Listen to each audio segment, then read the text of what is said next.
Los hermanos, Dios les bendiga grandemente. Amén. Para mí realmente es un privilegio estar aquí con ustedes.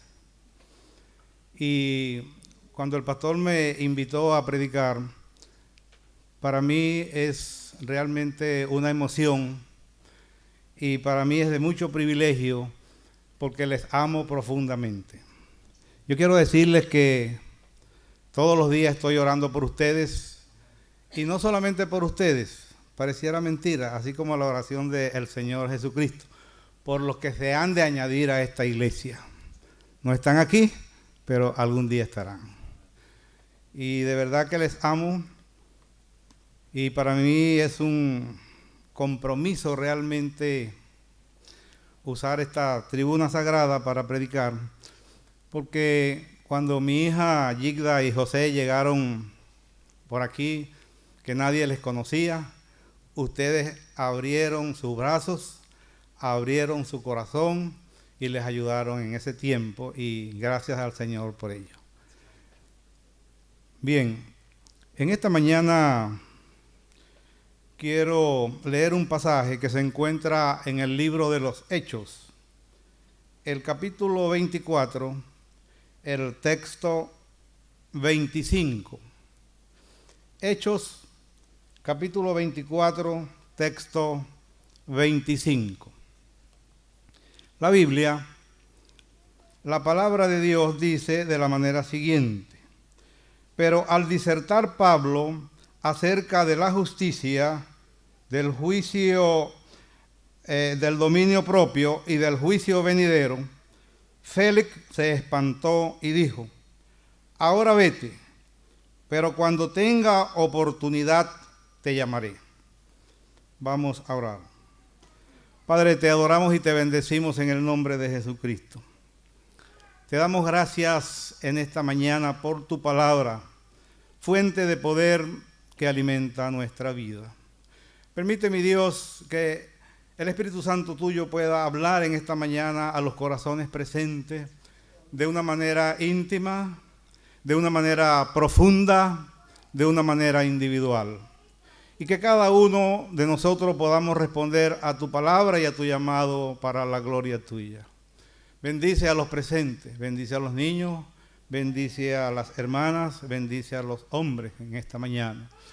Y que todos podamos salir henchidos del poder de tu palabra para la gloria tuya, Señor. Muchas gracias. En el nombre de Jesucristo. Amén. El título del mensaje en esta mañana es el mensaje de Pablo ante Félix. El apóstol Pablo fue un hombre levantado por Dios hace 2000 años, pero había un propósito específico para que Dios levantase a este hombre. En mi propia teología o en mi opinión, yo creo que este hombre tenía un coeficiente demasiado alto. Y realmente Dios lo levantó para que llevase el mensaje a lugares y a personas donde más nadie podía llegar. A reyes, a gobernantes, a personas muy importantes de aquel entonces. Tanto así que escribe la epístola a los romanos. Y Romano es considerada la espina dorsal del pensamiento cristiano. O sea, para ese tipo de escritura se necesita un conocimiento muy alto. Y usted dirá, bueno, es que la Biblia toda es inspirada. Es correcto y no es tema de discusión. La Biblia es inspirada. Pero déjenme decirles algo. Romanos todavía la estudian en las universidades, la leen, la repasan. Están los comentaristas, los eruditos, los pastores, los creyentes, todo el mundo la estudia. Todos la estudiamos, pero déjenme decirles algo. Entre más la leo y más la estudio, la entiendo menos. Por lo profundo realmente. Ahora, ¿por qué? Bueno, usted dirá, bueno, pero Pedro escribió inspirado, Mateo escribió inspirado, es verdad. Lucas escribió inspirado, es cierto, pero ninguno de ellos escribió Romanos, sino Pablo. Entonces, mis amados hermanos, también creo que Dios lo levantó con el propósito realmente de que ese evangelio pudiera llegar a conocerse y que todo el mundo pudiera realmente conocerlo. Y él era un hombre oído. ¿Por qué? Porque él en aquel entonces era una eminencia. Recuerden que era un discípulo de Gamaliel, y Gamaliel era lo máximo que había en aquel tiempo. De manera que Pablo, donde se paraba, era un hombre oído. ¿Por qué? Por su conocimiento y por la gracia de Dios. Pero también creo que Dios lo levantó porque era un hombre realmente atrevido, osado. Cuando él creía que tenía la razón y la verdad, él la exponía, no importa delante de quién fuese. Entonces, mis amados hermanos, podemos ver que cuán poderoso es el evangelio cuando se manifiesta en su grandeza. Y vemos su impacto sobre los corazones consagrados al Señor. De manera que cuando el evangelio entró al corazón de Pablo, nunca más salió de allí. Él sufrió la pérdida de todas las cosas, y todas las cosas las tuvo por basura, como dice él, para ganar a Jesucristo. Bendito sea el Señor por ello. Para difundir la verdad se enfrentó a penalidades, se enfrentó a naufragio, a peligros en tierra, a peligros en mar, como él mismo lo describe. Pero nada lo hizo desistir y no consideró valiosa su propia vida, pues él lo que pretendía y quería era ganar al Señor Jesucristo. ¿Qué ejemplo nos da a nosotros? Había una pasión en él. Y yo creo que en este tiempo, a nosotros los creyentes lo que nos falta es pasión por el Evangelio de Jesucristo para seguir adelante llevando el mensaje con amor, con gozo, con alegría de lo profundo del corazón para que la gente pueda llegar a conocer al Señor Jesucristo. Pero nada lo hizo desistir y él realmente siguió adelante y fue atacado en su propio país. Fue acusado realmente en Jerusalén, fue procesado en Cesarea, llevado de un tribunal a otro, tratando realmente de quitarle la vida. John Bunyan, en su libro El progreso del peregrino, él dice: si me dejaran salir hoy de la prisión, predicaría mañana otra vez el Evangelio de Jesucristo. Pero fue más que eso, pues lo predicó en la prisión y lo proclamó delante de los jueces, sin temor. Ahora, Pablo, cuando estuvo delante del Sanedrín, y recuerden que el Sanedrín era el cuerpo colegiado que ejercía la autoridad en asuntos políticos y religiosos y judiciales en Israel durante la ocupación romana. Pablo clamó y dijo: acerca de la resurrección de los muertos soy juzgado. Y cuando fue citado a comparecer ante Agripa, Pablo relata su conversión y habla tan dulcemente de la gracia de Dios que el propio rey Agripa exclama: por poco me persuades a ser cristiano.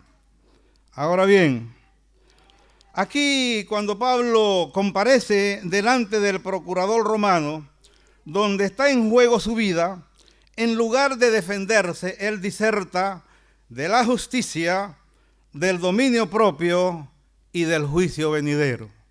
Pablo parece que era bautista, pastor. 3 puntos de su mensaje. ¿Qué le parece? Entonces, mis amados hermanos, él lo hace con tanta vehemencia que su juez, dice la Escritura, se espanta. Y fue el mismo Pablo que escribió: ni tribulación o angustia o persecución, o hambre, o desnudez, o peligro, o espada, nos separará del amor de Cristo. Ahora vemos ante nosotros un cuadro mostrando esta verdad. Félix y Drusila, sentados en el tribunal, y Pablo el prisionero, atado con cadenas para explicar las doctrinas de la religión cristiana. Y allí podía resolver si era absuelto o si era condenado a morir.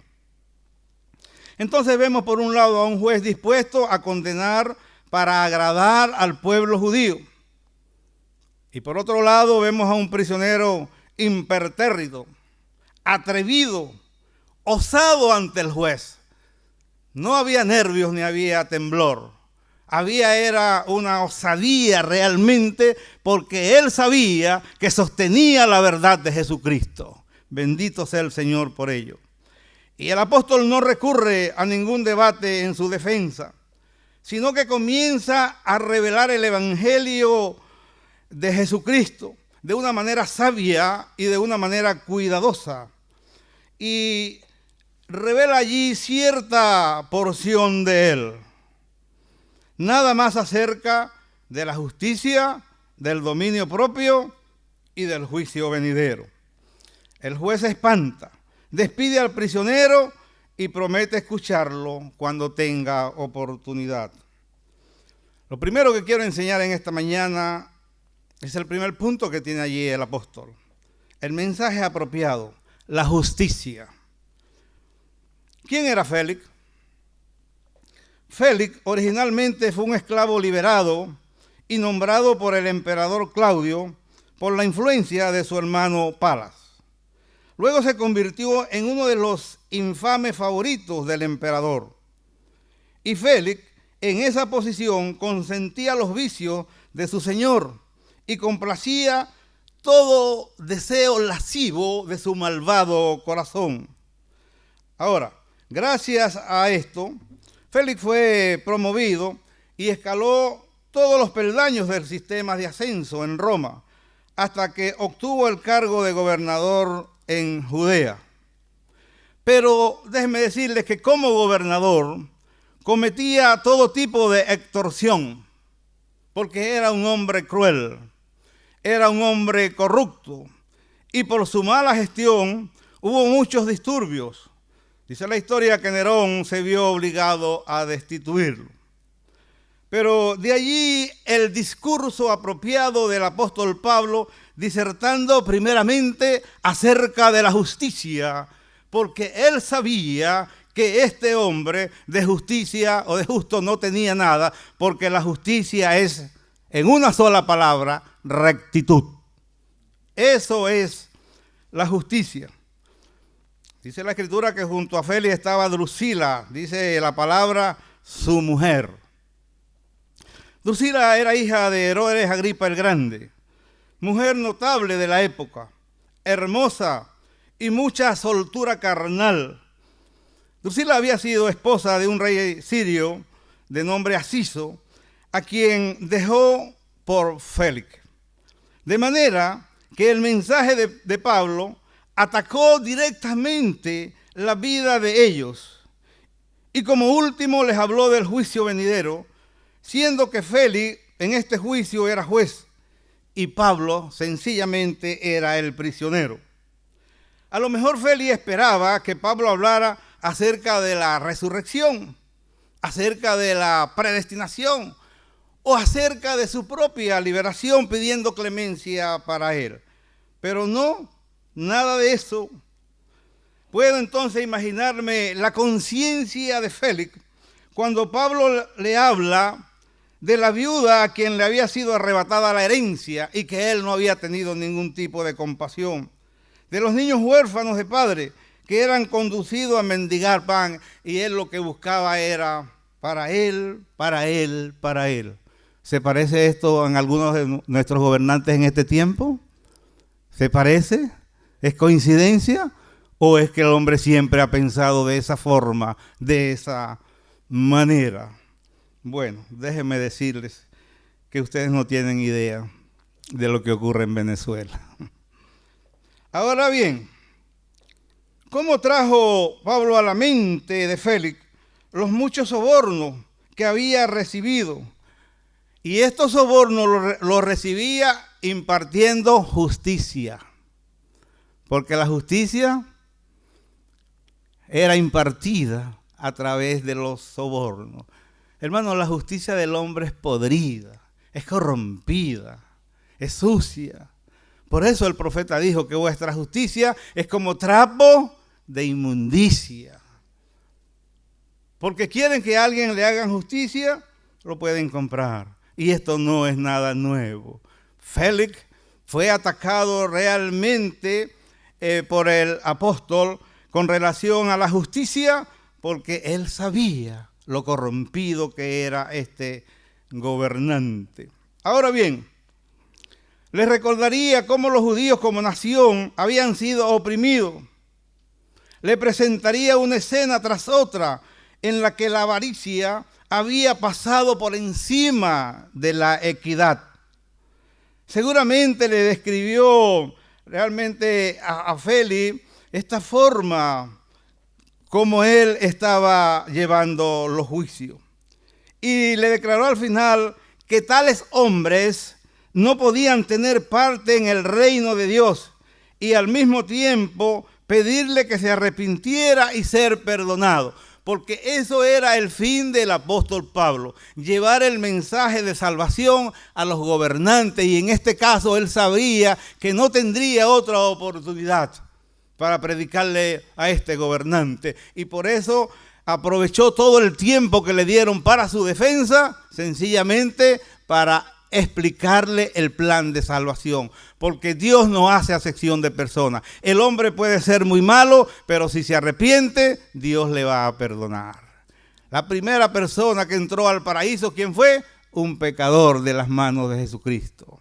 Esa es la primera que entró él. Hoy mismo estarás conmigo en el paraíso, se lo dijo el Señor realmente a aquel malhechor. A lo mejor de una manera delicada, el apóstol Pablo fijó los ojos en Drusila y le recordaría que ella había perdido toda sensibilidad de una mujer y comentaría de una manera solemne los más poderosos motivos que prevalecían en su lascivo corazón y que estaba inclinada realmente y volcada a todo el mal que su marido estaba haciendo. En resumen, cómo los vicios de los gobernantes contaminan a una nación, recordándole entonces que la justicia es rectitud. Amados hermanos, la verdad es que creo que hoy necesitamos hombres gobernantes que puedan entender esta verdad. Y yo creo que podríamos vivir mejor, la gente podría vivir mejor. Pero, ¿por qué? No conocen al Señor Jesucristo, no lo conocen. Y mientras no lo conozcan, estarán volcados tras su lascivo corazón. Pero nosotros tenemos la verdad, y por eso es que estamos llamados a hablarle a la gente de esa verdad, del amor del Señor Jesucristo. Porque de tal manera amó Dios al mundo que ha dado a su Hijo unigénito, para que todo aquel que en él cree no se pierda, mas tenga vida eterna. Bendito sea el Señor. La segunda cosa que quiero enseñar en este tiempo es el segundo punto que tiene el apóstol Pablo allí, el dominio propio. ¿Cómo se pondrían los ojos de Félix cuando Pablo le habló acerca de la moderación con que el gobernante debía utilizar el poder y los bienes materiales que él administraba?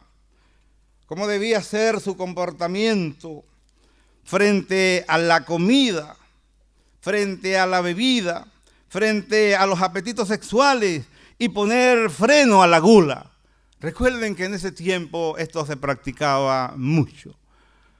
Y a lo mejor este hombre no esperaba que Pablo le hablara de esto, que nadie le hablara de esto, porque posiblemente él como gobernante, nadie podía increparle de esta forma, de esta manera. Ahora me imagino el rostro de Félix, que no tuvo tiempo para responder el mensaje sobre la justicia y ahora es atacado sobre el dominio propio, el dominio que debe tener el gobernante. Y puedo ver a Pablo imponente, hablándole sobre el control que debe tener el hombre sobre lo que domina y sobre lo que posee. Porque si el hombre no tiene control sobre esto, déjeme decirle, esto no tiene sentido. Tenemos que aprender a tener el control nosotros. ¿Ok? Y Félix, oyendo acerca de la moderación y que debe tener un gobernante en la administración de la nación. Y repito, ¿qué falta hace el mensaje de Pablo en este tiempo para que llegue a oídos de los gobernantes y puedan ser hombres y mujeres de bien gobernando los pueblos, gobernando a las naciones como gobernantes que son? A lo mejor él y Drusila les presentaría realmente el concepto que tenían los griegos acerca de esto, que no era otra cosa sino las virtudes principales del hombre y especialmente el ideal de la mujer. De manera que esto contrastaba la conducta destructora y desordenada que ellos estaban llevando y que ellos estaban viviendo. Y remataría diciéndole que Dios da a la persona que le busque un espíritu de dominio propio para regular su comportamiento.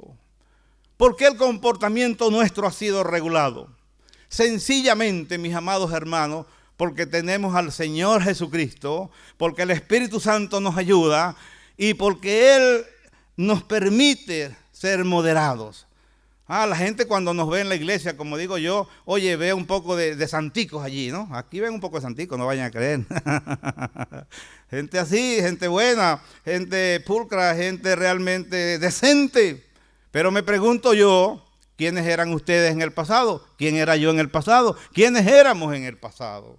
Entonces, cuando nos damos cuenta de lo que éramos en el pasado, es que le damos gracias al Señor porque nos ha permitido a través del Espíritu Santo poder regular nuestra conducta, poder vivir realmente en los principios y en los fundamentos del Señor. Amados hermanos, y nosotros tenemos que aprender a hacer diferencia entre los no creyentes y los creyentes. La última cosa que quiero expresar en este tiempo, el juicio venidero. Yo creo que Félix se mordería los labios, pero Pablo no le dio oportunidad para sentir ira o pasión. No se la dio. Pues en un instante y con un arranque de elocuencia apasionada, introdujo el tema del juicio venidero. Ahora, Pablo estaba hablando de juicio al juez.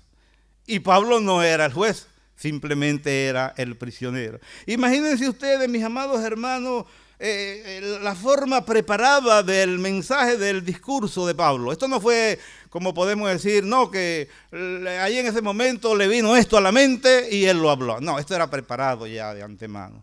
Por eso es que nosotros tenemos que ser hombres, mujeres, creyentes, que estudiemos las Escrituras.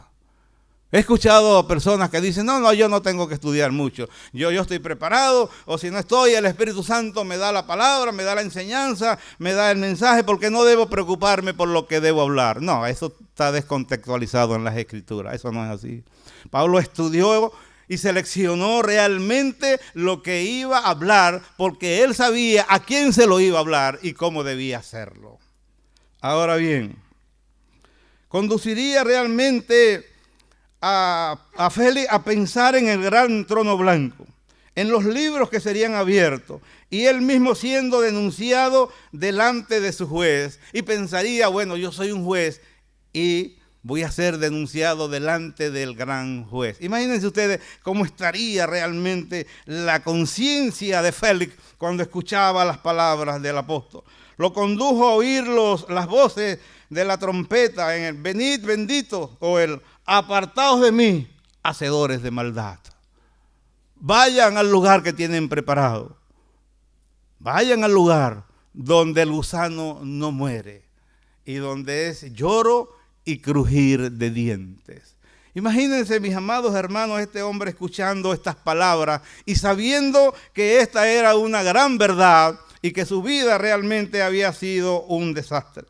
Entonces puedo imaginarme a Félix petrificado, inmóvil, clavado en su asiento.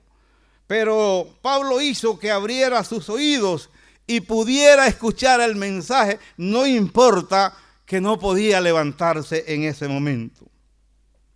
Y puedo ver a Pablo con denuedo, severo y apasionado, aunque con cadenas en las manos, usando la libertad del evangelio y la libertad del pensamiento para persuadir a aquel hombre para que pudiese entender la verdad de Jesucristo, el propósito y la verdad del evangelio del Señor Jesucristo.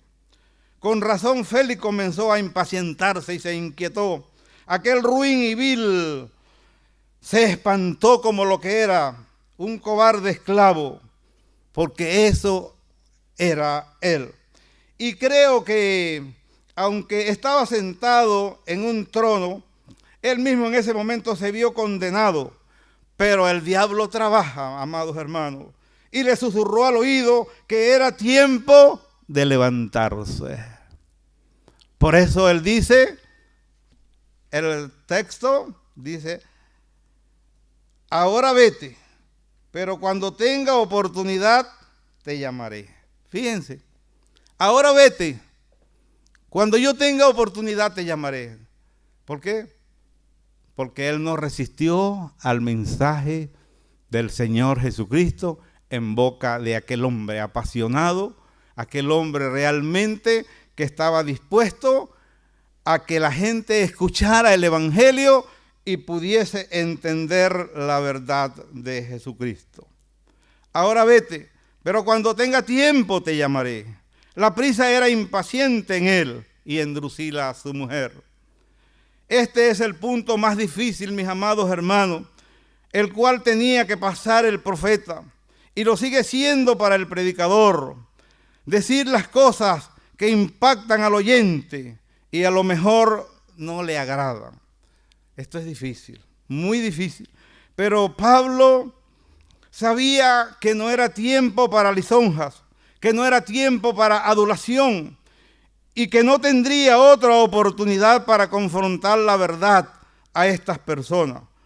Por lo tanto, mis amados hermanos, creo que él seleccionó el tema de una manera muy adecuada. Y déjenme decirles algo, que al pastor de la iglesia, al pastor de esta congregación, no le corresponde divertir a la congregación hablándole de lo bonito, de lo que quieren oír. Y me disculpan por esto. Yo me voy, ustedes quedan aquí. Pero el pastor no está para eso.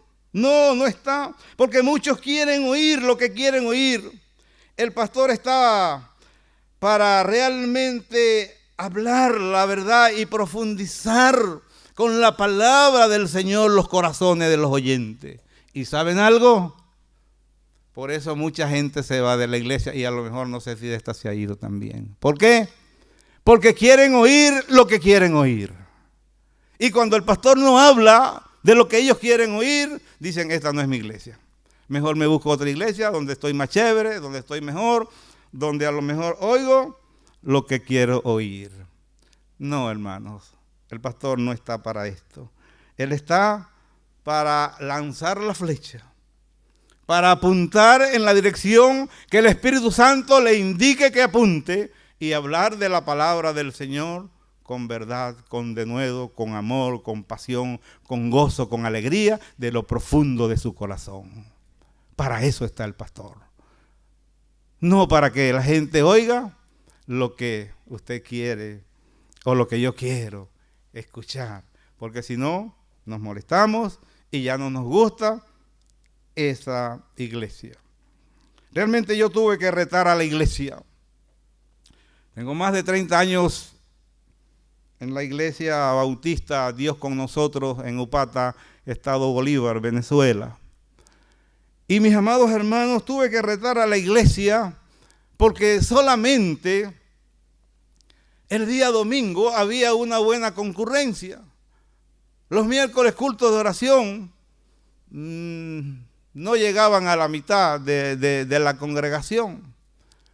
Bueno, la congregación allá es un poquito más grande que esta, para que tengan idea. Pero no llegaban a la mitad. Y realmente aquello me motivó. Y un día me levanté y le dije a los hermanos, no podemos seguir siendo creyentes domingueros mañaneros. Que ese es todo el evangelio que estamos viviendo. El domingo en la mañana en la iglesia. ¿Y el resto? Los 7 días. ¿Qué hacemos? ¿Qué estamos haciendo? ¿Dónde está el amor? ¿Dónde está la pasión? ¿Dónde está realmente esa visión que el Señor nos ha mostrado para poder llegar a la gente? ¿Dónde está eso? Tenemos que aprender a vivir el evangelio apasionado para hablarle a la gente de Jesucristo. Queremos que la gente se salve. Tenemos que hablarle de Jesucristo. Queremos que el evangelio llegue a más personas. Tenemos que hablarle de Jesucristo. Debemos usar estrategias. Y debemos oír siempre al pastor y acompañarle realmente en el llamado. Porque, déjenme decirles algo. El pastor, ustedes a veces quieren que la iglesia esté llena, o a veces queremos que haya mucha gente, que haya gente en la iglesia, pero déjenme decirles algo. El pastor no pare, quien pare son las ovejas. El pastor alimenta, el pastor ayuda, el pastor nutre, pero el trabajo tenemos que hacerlo cada uno de nosotros, mis amados hermanos. Y es importante que este trabajo encomendado por el Señor Jesucristo cuando dijo, ir por todo el mundo y predicar el evangelio a toda criatura, nosotros lo hagamos.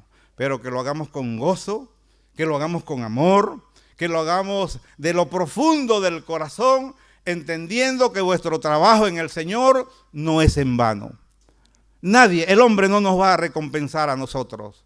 Solamente el Señor nos va a recompensar. Y saben, de aquí nos llevaremos solamente lo que damos y lo que hacemos. Los valores espirituales se irán con nosotros por la eternidad. Lo demás se va a quedar aquí. Aquí se quedará, ya iba a decir el carro, es el coche. Aquí se quedará el coche, aquí se quedará la casa, aquí se quedará la moto, aquí se quedará todo. Pero los valores espirituales se irán con nosotros por la eternidad. Entonces, mis amados hermanos, ¿cómo llegaremos a la presencia del Señor? Con las manos llenas, con muchos valores, con muchos frutos, o con las manos limpias o con las manos vacías. Por eso es importante. Y yo no sé si ustedes me volverán a invitar otra vez a predicar después que termine. Pero por eso es importante que nosotros podamos entender esta verdad. De que tenemos que hablar a la gente, tenemos que predicar el evangelio. Y tenemos que tener esta convicción realmente. Y hacerlo con amor, con gozo, con pasión y con mucha alegría para la gloria del Señor y el beneficio de una humanidad que necesita salvarse. Quiero concluir mi mensaje en esta mañana. Y yo quiero realmente, bueno, pastor, si me salí de control, discúlpenme, pero yo quiero hacer un llamado a la gente. Yo quiero hacer un llamado en esta mañana realmente, amado hermano. Si Dios te ha hablado y estás dispuesto a acompañar el trabajo de la iglesia con los hermanos, con el pastor, usted puede levantarse, que vamos a orar por usted para que el Señor le ayude. Así que usted puede levantarse en esta mañana si desea hacerlo, porque vamos a estar orando, o voy a estar orando por ustedes para que el Señor les bendiga y puedan tener muchos frutos que se multipliquen y permanezcan y sigan adelante dando lo mejor para el Señor.